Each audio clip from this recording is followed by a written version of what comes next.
when I met Big Payback, shout out to Payback, you know, he kind of the one who grabbed me and, you know, like, man, you got something, you could do this. So, you know, ever since then, I've been working with it.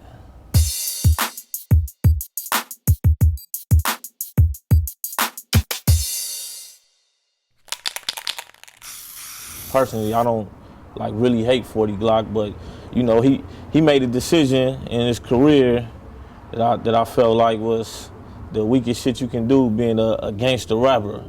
So I felt like everybody, if you call yourself a street rapper and you come from where he come from, the streets like we all do, you know, it was just something that should be addressed. Now you, Big Payback, and Bosco, I think all did 40 Glocc disses. Is this a sign that his career is coming to an end because of some of the decisions he made? His career never started. It never started. I mean, he was somebody that he knew somebody that knew somebody, and he tried to, you know, ride the coattails G Unit, but he never was a somebody. You know, we don't have a lane, so I can say what I want to say until we get one. So when a door opens for you, that would change? It probably would to a certain extent. I'm not gonna say it's gonna just come to a complete stop. I'm always have something to say. You know, it's just me expressing myself. I grew up listening to a lot of East Coast music. You know, I was always into, you know, my own music, West Coast music, but I grew up listening to a lot of East Coast music and still listen to a lot of East Coast music. So, you know, that got a lot of influence on the way I rap too. I don't like to be too basic. You know, back east, a lot of the East Coast rappers back east, New York, Philly, they say we kind of basic over here, so I try not to be too basic. Try to make it to where, you know, maybe they could like it too. I'm what the game's been missing, so for sure y'all gon' feel it. I never kissed ass, so that makes me the realest. Put the ball in my hands and I'ma do like Kobe. But fuck a jump shot, I'ma shoot that 40. You tryna next some, gon' do that, shorty. How you in the crib seeing me so horny? I'm a stake in the game, all you niggas baloney. Make it rain hollow tips, Tony.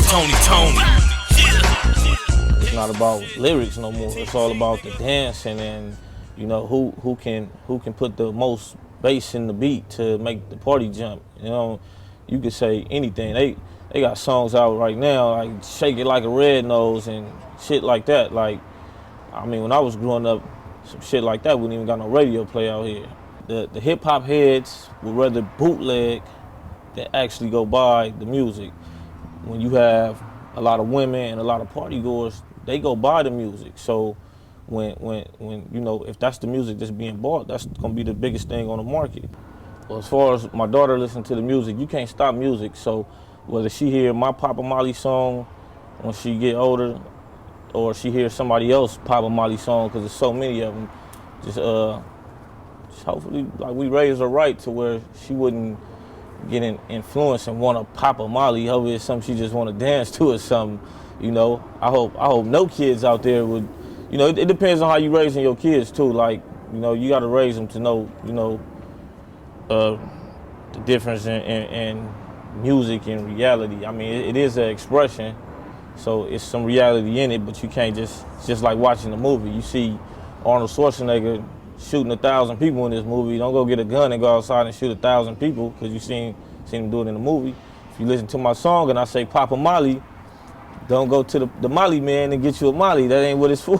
I think if people looked at your body of work so far, I think they would say, this guy can rap, but it don't seem like he's taking it serious.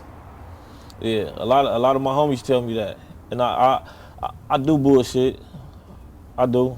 I go off and on, but when I deliver, I try to give something worth listening to. But I am off and on because I get frustrated. You know, like I said, we don't have a lane right now. So I get frustrated with doing something for nothing. I get frustrated with it. It's kind of by the reputation that my gang got. It's kind of hard to get shows sometimes. I've been getting shows lately, but it's kind of hard to get shows sometimes. You know, because nobody want to book a A-Trey Gangster, or then especially when they go look at my videos and see I got gang members in my videos and all that. Like it's hard to get booked for a lot of shit. So a lot of our shows been independent. A lot of dudes keep like 1,000 verses in their cell phones and their notes. I have none in my phone, none. I don't write till like I'm on my way to the studio. I get in there, I hear the beat, then I write right there. What do you think if you put more effort in your writing, you could probably even take it to a higher level? Are you satisfied with just knocking them out at the studio? Yeah, because I got a problem with me and Payback, we argue about this a lot too. I got a problem with like writing stuff and then it sit and get old. Cause then once I get in the studio, I hear it loud and I be feeling like I be having a whole nother vibe once I get in there. So it'd be like, I be want to come different. I might look at what I wrote at the house and be like, I don't want this shit on there. I'm finna come new right now. So I would be writing for nothing if I sit at home concentrating. Like I need to be in there and hear that bass and get that studio feel, everybody around me, and then I write right then and there because I be feeling it. If I'm at home, I'm not really feeling it. I'm not concentrating really. I'm sitting there taking my time. I'm thinking too much. Like when I'm in the studio, I'm on music and that's it. When I'm at home, I got too much other shit to think about, so I might write some shit I don't like. Now, what was the disagreement you were saying with Big Payback? Because we supposed to be doing the Gangsters Got Next mixtape, and I haven't submitted my songs yet. I haven't submitted my songs, but it's because I want to wait for everybody else to submit theirs. I don't even have to hear them. I'm not trying to come better than everybody else and none of that. It's just I don't want to drop mines now, and then this shit don't come out till a year from today, and then I'm going to be listening to my shit like this shit, oh, I don't like it. I feel like I'm 10 times better than I was 12 months ago. Does Payback understand that that's the way you do it?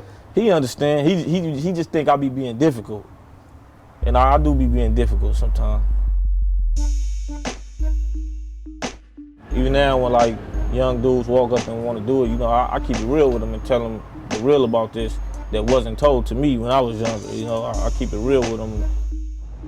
You know, he made a couple diss songs towards me. And it's like, you know, I'm the type of nigga, I talk a lot of shit, but, you know, I mean what I say and I say what I mean.